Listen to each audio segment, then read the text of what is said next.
Question number जो 8 है, 8वां, इसमें तीसरा और 7वां दोनों को मिक्स कर दिया। अब देखो बात ये है कि 7वें और तीसरे को जब मिक्स कर दिया तो डायग्राम कैसा बनेगा, दो डायग्राम बनेंगे बारी बारी। जैसे इसने यूं कह रहा है कि इन सर्कल 10 सेंटीमीटर रेडियस, 10 सेंटीमीटर त्रिज्या, नहीं दिख रहा होगा हिंदी वाले बच्चे, 10 सेंटीमीटर त्रिज्या यहाँ पर के एक वृत्त में दो समांतर जीवाओं, जीवाएं कैसी, जीवा मतलब कोर्ड्स, वो समांतर मतलब पैरेलल है।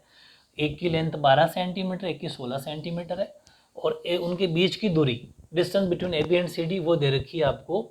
दूरी हमें ज्ञात करनी है। ओके, अभी इस बार थोड़ा सा घुमाया उसने, डिस्टेंस ज्ञात करनी है दो पोर्शन में। अगर कोड एक ही और हो जो तीसरे में कहा था, कोड ऑपोजिट यानी विपरीत हो जो 7वें में कहा था। ठीक है, दोनों बातें कहने का मतलब अपन सोल्यूशन करेंगे पहले फर्स्ट पार्ट का, जो इसका ए है ना, ए का मतलब क्या पार्ट, उसका बनाते हैं डायग्राम। जैसे ये सर्कल है, ठीक है, ये इसका सेंटर पॉइंट है। अब उसने कहा कि दो कोर्ड है लेकिन दोनों एक ही ओर होनी चाहिए। एक ही ओर का मतलब भले ऊपर बना लो चाहे नीचे बना लो, जैसे एक तो ये होगी कोर्ड, एक ये हो गई, दो कोर्ड अपन एक ही तरफ बना लेते हैं। ओ सेंटर है, ठीक है, एक की लेंथ 12 है, इसका मतलब जो दूर है वो 12 होगी क्योंकि छोटी है, और एक की 16, तो ये वाली कितनी है 16 सेंटीमीटर। थोड़ा बाहर लिख लेते हैं क्योंकि वहाँ पर हमें कोई पॉइंट के नाम देने पड़ेंगे। तो ये इसकी लेंथ है 12 सेंटीमीटर और इसकी 16 सेंटीमीटर, ठीक है। और इनके बीच की दूरी हमें फाइंड करनी है। 12 वाली का क्या नाम है, नाम दे रखा है ए बी और सी डी, ठीक है। इसका मतलब 12 वाली जो पहले लिख रखी है इसका मतलब ये ए बी है, और 16 वाली सी डी है। इनके बीच की दूरी मतलब ये हमें फाइंड करनी है। और मैंने आपको कहा था इस दूरी को हम क्या करेंगे, परपेंडिकुलर खींच लेंगे। हमेशा परपेंडिकुलर 90 डिग्री होगा, सेम मेथड है। चाहे नीचे बना लेना, अगर आपको ऊपर एडजस्ट नहीं हो रहा तो नीचे बना लेना। इसका नाम अपन दे देंगे एम और इसका नाम दे देंगे एन, या फिर उसको एम दे दो और इसको एन दे दो, क्योंकि अकॉर्डिंग टू अल्फ़ाबेट थोड़ा ठीक रहेगा अपने लिए भी। चलो, इसके बीच की दूरी हमें फाइंड करनी है, मतलब एम एन हमें निकालना है।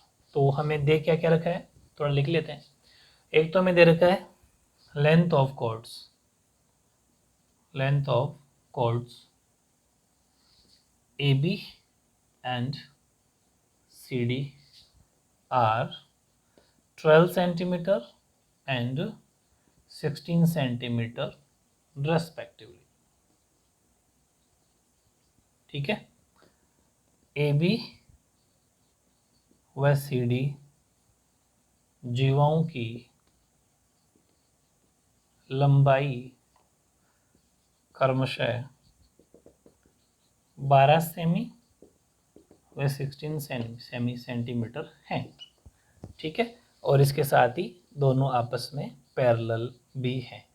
साथ ही हमने परपेंडिकुलर खींचा है तो O N perpendicular, O N तो लंब खींचा हमने सी डी के ऊपर, ठीक है, कोमा ओ एम परपेंडिकुलर खींचा हमने ए बी के ऊपर, क्योंकि डिस्टेंस फाइंड करनी है और डिस्टेंस में परपेंडिकुलर खींच सकते हैं, ठीक है।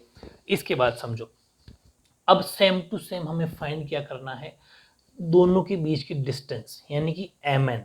पहले के पे देखना लेकिन फिर खे के बाद में करेंगे, यानी कि बी पार्ट बाद में करेंगे। तो दोनों के बीच की ये डिस्टेंस निकालनी है। डिस्टेंस कुछ भी पूछे, ट्राइंगल तो बनाना ही पड़ेगा, इसका मतलब कंस्ट्रक्शन थोड़ा सा तो करना ही पड़ेगा। ये इसकी रेडियस है, भले ये रेडियस कह दो, चाहे ये रेडियस कह दो, चाहे ये रेडियस कह दो, चाहे ये रेडियस कह दो, ये सारी आपस में त्रिज्याएं हैं, रेडियस है। अब हमने क्या करा, ट्राइंगल उठाए कि भाई यहाँ 90 बन रहा है, रेडियस भी हमें दे रखी है 10 सेंटीमीटर त्रिज्या, 10 सेंटीमीटर रेडियस, इसका मतलब ये 10, वेरी इंपॉर्टेंट चीज, ये भी 10, ये भी 10, सब 10 है। यानी कि ये भी हमें दे रखा है रेडियस ओ ए बोल दो, चाहे सॉरी ओ ए, अच्छा ये यहाँ जो अपने मिलाए ने गलत मिला दिया बच्चे, यहाँ नहीं है भाई, सॉरी, बिल्कुल सेंटर पे आएगा ये ओ पे, ठीक है, यहाँ गलत मिला रहे हैं अपन, सेंटर से ही होती है त्रिज्या तो रेडियस। ओ ए बोल दो, या फिर ओ सी बोल दो, या फिर ओ बी बोल दो, या फिर ओ डी बोल दो, चारों ही रेडियस है और वो हमें दे रखी है 10 सेंटीमीटर। यानी कि हिंदी वाले बच्चे लिख देंगे त्रिज्याएं ओ ए ओ बी बराबर 10 सेंटीमीटर, ठीक है, ये हमें गिवन है। इसके बाद समझो, अब समझना मेरी बात, इसका मतलब अब हम ये क्या कर रहे हैं कि इसमें पाइथागोरस लगाने की कोशिश कर रहे हैं, लेकिन पाइथागोरस लगाएंगे जैसे अपने एक ट्राइंगल उठाया ओ सी एन, ये त्रिभुज उठाया जैसे ओ सी एन, इस ओ सी एन, ये राइट एंगल ट्राइंगल है, पाइथागोरस लग जाएगा। ओ सी 10 है, ठीक बात है, लेकिन हमने सोचा ओ सी 10 है और ये सी डी 16 है, तो क्यों नहीं ओ सी एन की वैल्यू निकाल ली जाए। तो एक बात याद आ गई कि अगर सेंटर से कोर्ड पर परपेंडिकुलर खींचा जाए तो वो कोर्ड को बाइसेक्ट करता है, यानी कि वो थ्योरी लिखनी है अपन को, है ना। वी नो दैट, हम जानते हैं कि परपेंडिकुलर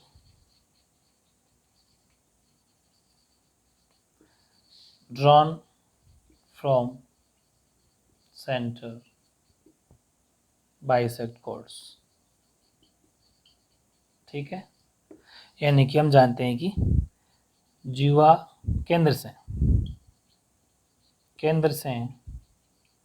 जीवा पर खींचा गया लंब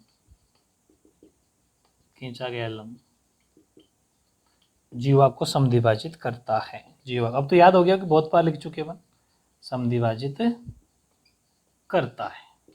इसका मतलब यहाँ देखो, एक बार अपन उठाते हैं O N perpendicular C D, same theory, बिल्कुल सेम सोल्यूशन करवा रहा हूँ ना मैं, जैसा तीसरे में करवाया, सातवें में करवाया, वैसे ही O N perpendicular C D पर है। इसने हमें क्या दे दिया, सी एन। भाई ये अगर इसके ऊपर परपेंडिकुलर है तो ये कहता है इसको बाइसेक्ट करता है, यानी कि सी एन बराबर एन डी, या फिर डी एन, सी एन बराबर एन डी, या फिर इसको दे दो इक्वेशन फर्स्ट। एक बात बताओ, ऐसे तो करते थे अपन।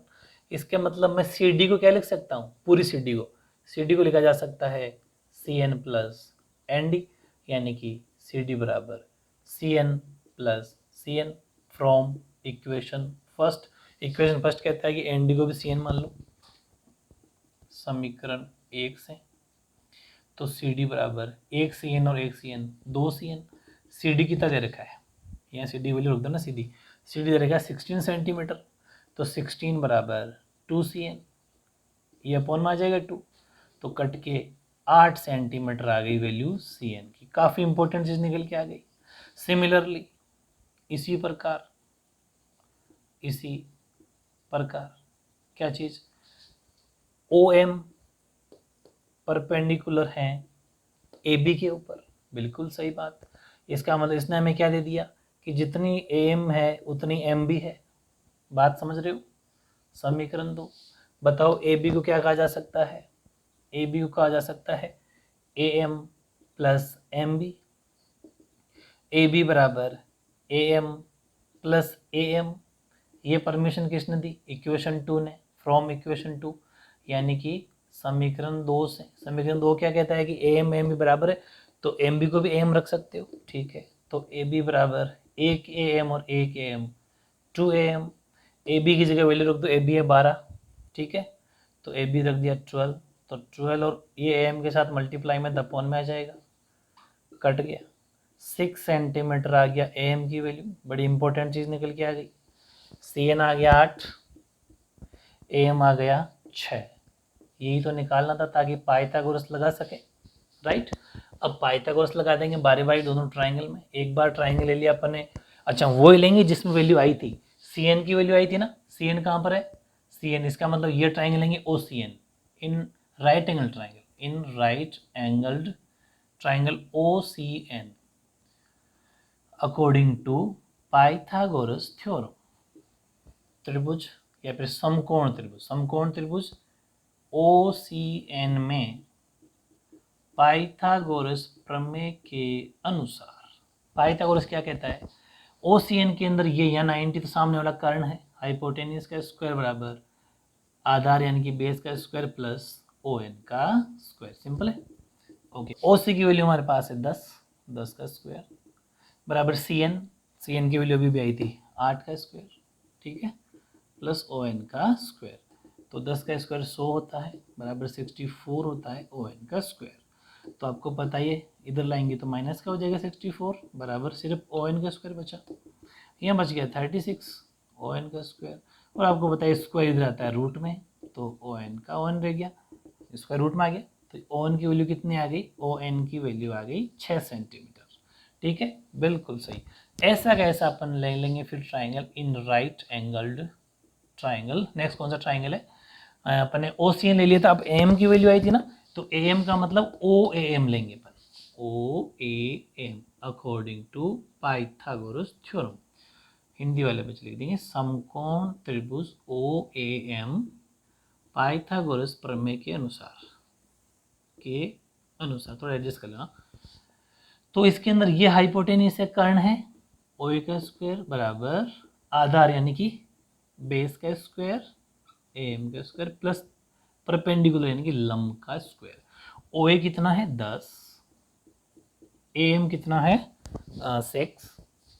6 का स्क्वायर और ओ एम हमारे पास नहीं है, तो 136 ओ एम का स्क्वायर माइनस कर दो नंबर 36, इधर बच जाएगा ओ एम का स्क्वायर। यहाँ क्या बच गया 10 में 4 गया, सॉरी 6 गया तो 4, यहाँ बच गया 964, यानी कि आपको पता है स्क्वायर आता है रूट में, तो ओ एम यानी कि 8 सेंटीमीटर आ गई वैल्यू ओ एम की। काफ़ी इंपॉर्टेंट चीज़ निकल के आ गई। चलो अब मेरी बात सुनना, ओ एम और ओ एन की वैल्यू यहाँ पर निकल के आ गई है ना, वेरी इंपॉर्टेंट। हमसे उसने क्या पूछा था, उसने पूछा देखो हमने ओ एम निकाला, ओ एम पूरा 8, ओ एन निकाला 6, जबकि हमें तो एम एन चाहिए ना। गुड, कोई बात नहीं। अब यहाँ पर एक काम करो, इसको इक्वेशन दे दो। कितनी इक्वेशन दे चुके अपन, 2 ही दिए ना अभी तक, तो इसको अपन देते हैं 3, इसको देते हैं अपन 4। अब समझना मेरी बात को। अब मैं एक बात बताऊँ, हमें जो चाहिए वो चाहिए डिस्टेंस, तो डिस्टेंस बिटवीन किन किन की, 2 chords, distance between A B and C D. मेरी बात समझना, ए बी व सी डी के बीच की दूरी, यही तो फाइंड करना है, बराबर। समझना, ए बी और सी डी के बीच की दूरी क्या होगी, वो होगी एम एन। समझ पा रहे हो ना, एम एन। अब मेरी बात समझना, अपन एम एन को क्या लिख सकते हैं, एम एन को क्या लिख सकते हैं कि अगर ओ एम में से, पूरे ओ एम में से ओ एन को हटा दिया जाए तो पीछे एम एन बचता है। वेरी गुड, इसका मतलब एम एन बराबर ओ एम कितना 8, ओ एन कितना 6। यहाँ लिख देना फ्रॉम इक्वेशन 4 एंड इक्वेशन 3, क्योंकि ये जो वैल्यू रखी हमने इन दोनों इक्वेशन की वजह से ही तो रखी है। रीजन सबका लिखाऊंगा विद स्टेटमेंट, बिल्कुल मेरी तरह करोगे तभी मिलेंगे फुल मार्क्स। समीकरण 4 वे, समीकरण 3 से या फिर 3 व 4 से, कोई फर्क नहीं पड़ता। तो एम एन बराबर 2 सेंटीमीटर, इसका मतलब दोनों के बीच की दूरी कितनी, 2 सेंटीमीटर। ये था आपका फर्स्ट पार्ट, फर्स्ट ए बोल दो चाहे क बोल दो हिंदी वाले। अब सुनो मेरी बात, अब है सेकंड ख पार्ट, ख का मतलब बी पार्ट। वो कह रहा है ऑपोजिट साइड डायग्राम बनना चाहिए। डायग्राम ऐसा बनेगा, ये सेंटर पॉइंट, एक रेडियस इधर, एक रेडियस इधर, ये थोड़ी बड़े वाली मान लो, ये 16 सेंटीमीटर वाली सीडी वैल्यू वही रहेगी ना 16 सेंटीमीटर, ये 12 सेंटीमीटर ए बी। बिल्कुल बीच की दूरी निकालनी है इसमें भी, परपेंडिकुलर ड्रोन आप जानते ही हो, ओ बीच का हो गया, और बिल्कुल इसको मिला दो, ये इसका त्रिज्या होगी, रेडियस होगी, इसकी रेडियस हो गई, वो इसकी रेडियस हो गई, वो इसकी रेडियस हो गई। मतलब डायग्राम वैसा ही बनेगा लेकिन ऑपोजिट, जैसा क्वेश्चन नंबर 7 में बना था। अब तो आपके लिए नॉर्मल सी बात है।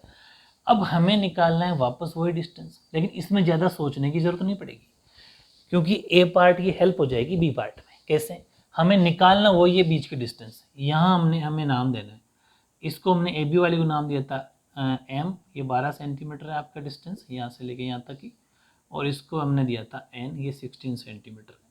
ठीक है, चलो एम एन, हमें इसमें भी एम एन ही निकालना है। ठीक है, तो मेरी बात समझना, हमारे पास क्या क्या है, रेडियस है एक तो 10 10 10 10, चारों रेडियस है। ठीक है, इसके बाद में हमारे पास और क्या है, ए बी और सी डी भी हमारे पास है, तो हमारे पास तो सिर्फ एम एन तो बचा, एम एन ही तो निकालना है। ठीक है, तो इसमें तो डायरेक्ट ही निकल जाएगा, यानी कि इसने पूछा डिस्टेंस, तो वापस थ्योरम तो थोड़ी स्टेटमेंट लिखना पड़ेगा, distance between 2 chords A B and C D, यानी कि जीवा ए बी व सी डी के बीच की दूरी। ये सेकंड पार्ट है ना, बड़ा आसान है, सेकंड पार्ट है, सीधा आंसर आएगा इसमें। बीच की दूरी है किस नाम से, एम एन है, तो एम एन ही। लेकिन एक बात बताओ, इस एम एन को अपन क्या कह सकते हैं, एम एन कह सकते हैं O M plus O N, O M plus O N, समझ रहे हो।